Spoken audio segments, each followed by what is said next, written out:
everybody. Welcome to this week's installment of Puppy Day School without puppies, because Thursday was crazy and rainy and a lot of you decided to take off.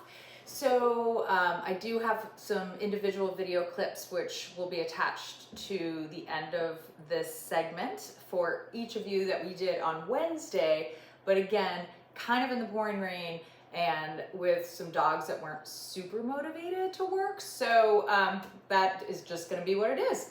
So I just wanted to talk to you a little bit about how we're gonna cope with puppies in crazy weather. Some of you guys have puppies that love to be out in the rain, no problem. Others have puppies that are like, nope, don't want anything to do with this.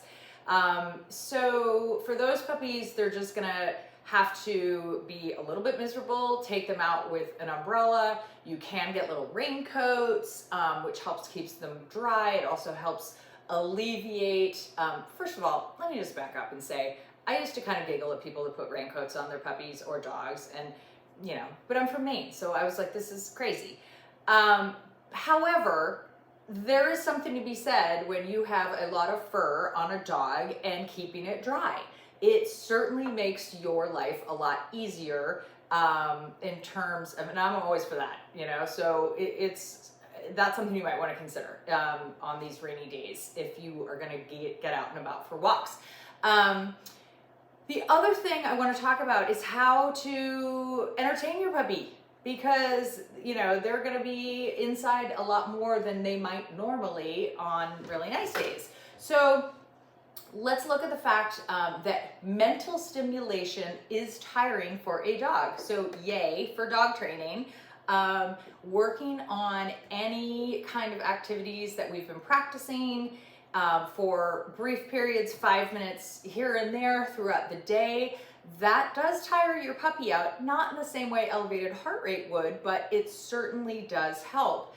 And I think it's also important to mention that there are a lot of game type toys out there for puppies these days.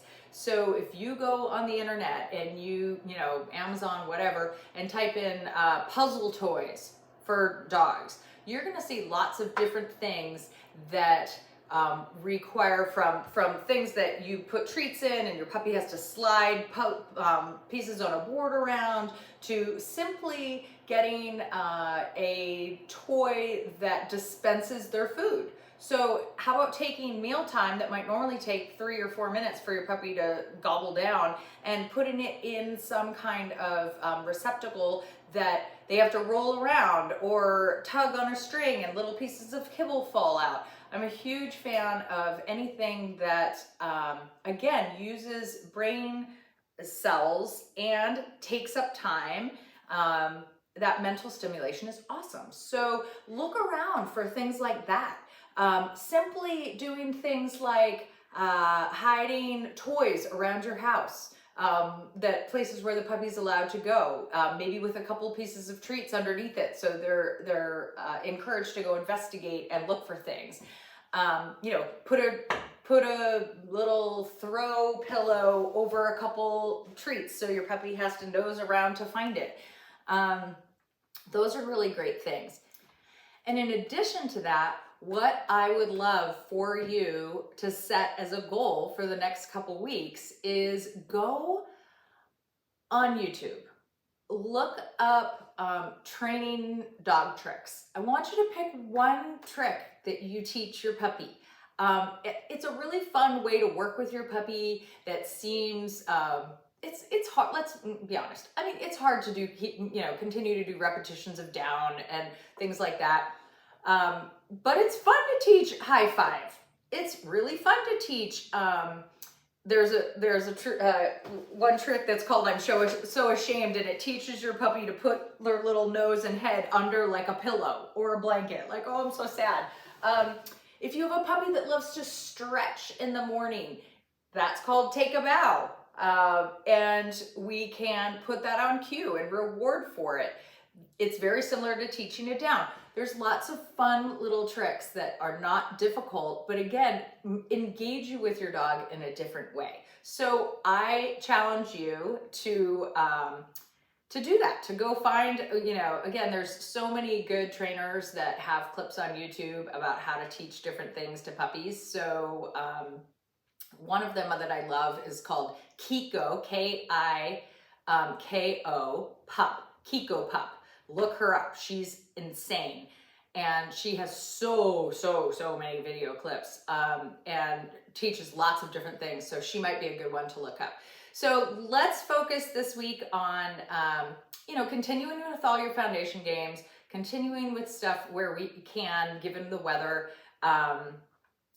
Let's find a trick that you're going to introduce to your puppy, and let's introduce some mental stimulation games so you have that in your back pocket as well. Have a great rest of your weekend, and I'll see you guys next week. Rainy day practicing. I know you can't see me, but you can see your sweet little puppy. A little bit close quarters here, trying to stay out of the wet. All right, what are we going to do today? Let's do some warm-ups. Touch, touch. Multiple touches. Touch, touch, touch. Oh, we made a hard one. I usually don't do too many of those. Reach up and grab it, but wanted to check that out. Okay, down. It's so hard. I know. Down. I know, it's wet. It's not as fun to do it. Oh, down. Oh my gosh. Oh.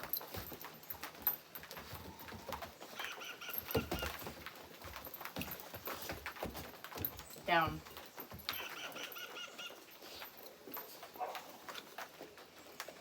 Sit.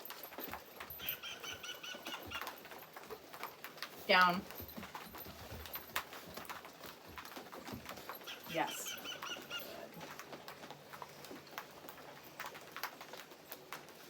Sit. Down.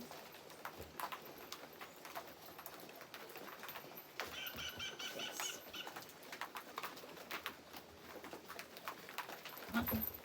Okay, so we're going to start working a little bit on that duration, which means I'm going to have to be doing a lot more rewarding as the dog is in the down before I give the release. Okay, so it's not just to get your treat and you're finished now. You got to get down. I'm going to start a little backed up so I have some space here. Down.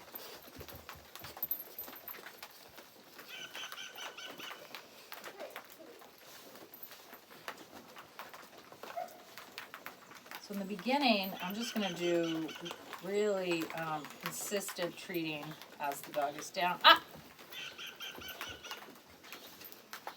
Ah! Down.